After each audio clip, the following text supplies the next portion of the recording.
Shake it.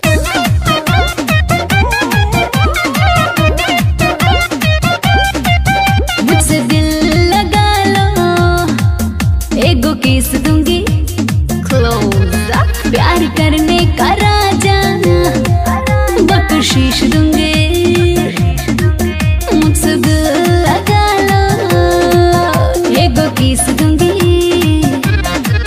प्यार करने का राजा बख्शीश दूंगी।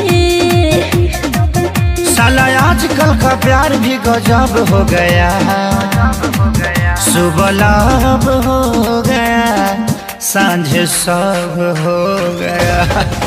सुबह लाभ हो गया, सांझ सब हो गया। हो सुबह लाभ हो गया, सांझ सब हो गया। Hey, same body, mind, babe, come on enjoy. Same body, mind, babe, come on enjoy.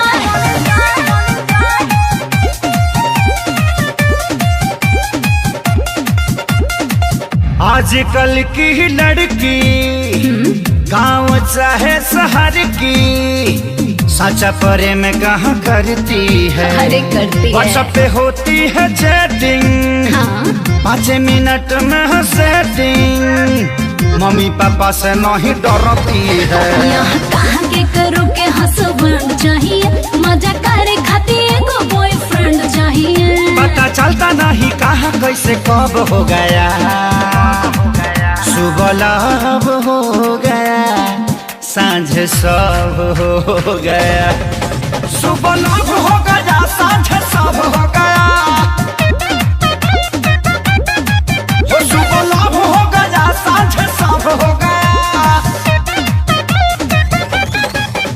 मेरी ठाट बाट है देसी, तेरे नखरे हैं विदेशी, अपनी कैसे चलेगी बेबे? तू हाफ पैंट वाली, मैं लूंगी पहनू खाली, तेरी दाल ना गलेगी बेबे।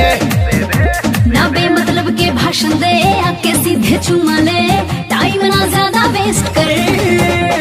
मिल्की मिल्की बाहों में, जुल्फों की छांव में, आगे दीवाने रेस्ट कर। दिल जल जल के 100 वाट का बल्ब हो गया।